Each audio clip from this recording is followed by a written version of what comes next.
Yung kilala mong madaldal, animated, magaling magkwento or maraming kwento at may emosyon, ganito mo dapat sila kausapin. Maging warm, magbigay ng excitement, at gumamit ng positive energy. Sample, isang senaryo. Yung kaibigan mong madaldal at animated, may naisip siyang idea. Ang sasabihin niya, alam niyo ba, meron akong naisip na idea. Sobrang fun nito, sobrang saya nito.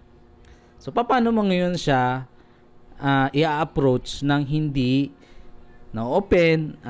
Kasi ang tendency kasi nitong mga to ay possible, ang ganda ng idea niya, pero yung execution ay hindi niya magawa. Kasi nga, animated lang siya masyado, kulang sa step by step or sa process.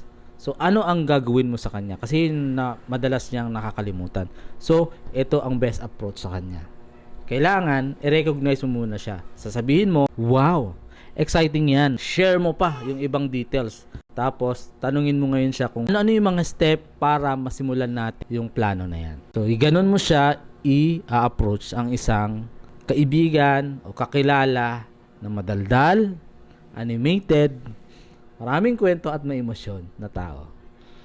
If meron kang natutunan dito, make it sure na nakapalo ka dito sa ating channel para mapanood mo yung next video po natin.